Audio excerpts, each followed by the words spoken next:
I want, from the consumer standpoint, I want them to feel like it's accessible, that sustainability is accessible, and that, even if you don't have a huge budget, for people who have an idea for something, but don't necessarily feel confident that they can do it or that they would be heard or seen. I hope that my story and what I'm doing is like an example that you can do it. If you have this idea, if you have passion, you have drive, all of that stuff, you can do it.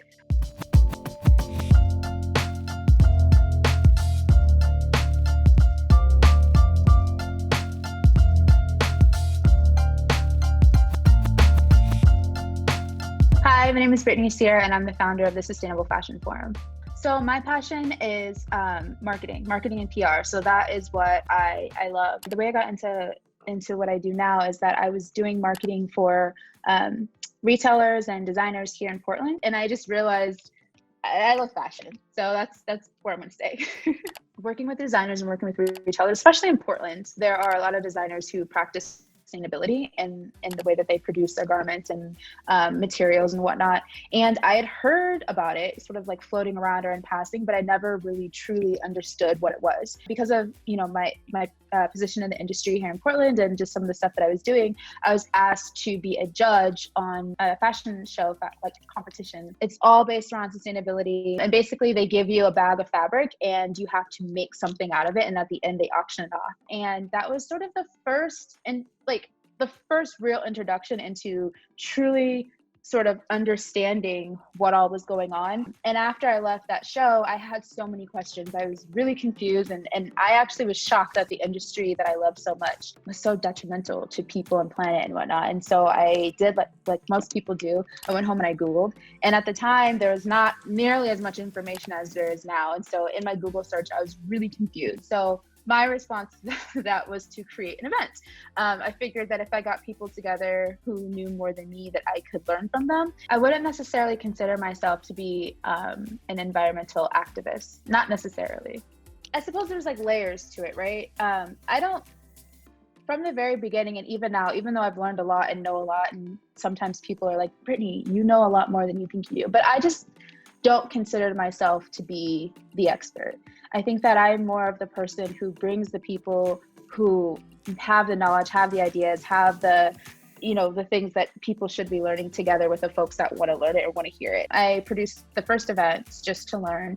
And after that, people were coming to me and saying, this was amazing. I learned so much. You should do this again. You should keep doing it. And so that's kind of how it happened. Is I didn't necessarily mean to create a conference per se. I truly just wanted to learn. And for me, community and bringing people together is just a part of who I am. It's what I love. So the feedback and the community that I saw and the different relationships that were built at that first year sort of inspired me to keep going.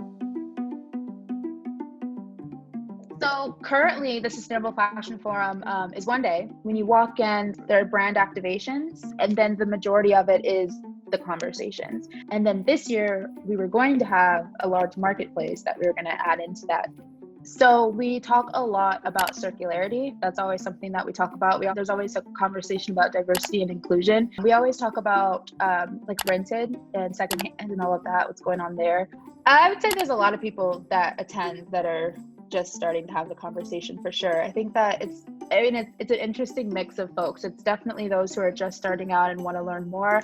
Then there's, those who know a bit more, but wouldn't consider themselves an expert. And then we have that tier of people who definitely would consider themselves to be an expert, but come because they want to have those conversations and hear, what everyone is doing so that they can bring that back to their company or whatever it is that they're doing. So I think it's cool to be able to provide that resource. So we've had some amazing speakers. I think this last year, I was really bummed that we weren't able to all hang out, in person. And this year particularly, we had some really cool people. We had Vogue represented, we had Nordstrom Market represented, we had Adidas, we had the North Face, Eileen Fisher Renew, a lot of awesome people. It's an amazing feeling to be able to have those types of brands represented at the conference, especially because I was an outsider, and I still sometimes feel like I'm an outsider. I think one of the biggest hurdles that there is right now is the affordability of it. For myself, as someone who puts on this conference and, as an advocate for sustainability and sustainable fashion, I can't shop a lot of these brands. There's just no way, especially being an entrepreneur and there's just no way. We actually had someone DM us today, and it kind of broke my heart a little bit. It was a woman of color, and she said that she just learned about sustainability and wants to be more sustainable, but she did a Google search and saw how expensive it is and she can't. And she actually apologized in her DM and was like, I'm sorry, I just can't, but is there other ways? What can I do? It made me sad. And it's what I posted today about, being okay with where you are right now while striving to be better later. And I think that it's interesting that the way that sustainability is marketed and who it's marketed by and for doesn't necessarily represent the folks who truly and actually are sustainable. Because, another part of sustainability that we don't talk about is wearing what's already in your closet, wearing things like, for instance, like handing down stuff, or like your grandma mending something, or your mom mending something, or you mending something. Those are things that we don't typically talk about a whole lot because it's, as a company, brands are trying to sell, right? So they're selling this sustainable, this it's sustainably made, or it's made with these materials and whatnot. And the price is astronomical for those who can't afford it, So people need to be able to actually purchase these items if sustainability is going to become the norm. It's kind of counterproductive for there to be all of these sustainably made collections and designs, but folks can't afford them, or only a certain amount of people can afford them. We need en masse for there to be a change.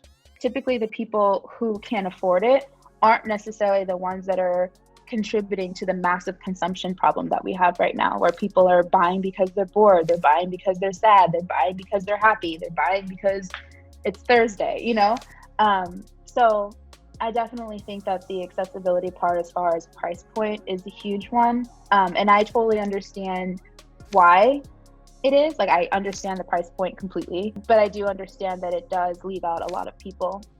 And that's problematic and challenging. So as a Black woman in the sustainable fashion space, I definitely think that I've experienced situations where potentially me being a woman of color affected the conversation. But I think at the time I didn't realize. There's been a few times actually that I can think of off the top of my head where the response that I got made no sense. And the conversations that were had and the way that they were handled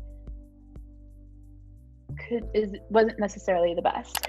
So for me, in what I do in the industry, I definitely wish that there was more diversity. As we talked about earlier, it was I want to say an honor, but it was like awesome to have, Adidas and the North Face and all of these really cool brands be a part of the conference. For me, that's a huge success. But at the same time, the folks that are often sent to represent those companies are not people of color. There's not diversity there. And so what happens is that these speakers all look the same. And then, people who attend the conference, you have to be able to buy a ticket, you have to be able to buy a flight and all these different things. So it sort of ends up being like a room full of the same sort of person. And as a woman of color, and my team, we're all women of color, we desperately want to have more people of color, to the point that we're like searching, like, we get so excited. A lot of people, especially in times like this, are wanting to clean out their closet. So they go through all of the different items in their closet and they donate that. But then a lot of the times those donated clothes end up becoming pollution in, other countries where there are Black and brown folks. But no one really talks about that. Or even like, the making of our clothes for feminist movements. There's all these t-shirts that get made supporting the feminist movement, but then the folks that are making it are not treated well. They don't have those same rights that the folks here are making t-shirts to support. I do have hope for sustainability. I do. I really do. I think that it's such a big topic, and it will take such a big overhaul of the way that things are currently being done, that I think people were afraid and not sure how to do it. And when you're not sure what to do about something, you sort of put it on the back burner and you sort of like, yeah, I know I need to do this thing, but like, I don't know how. So let's work on this because this is, I know the solution to that, or I can figure out the solution to that.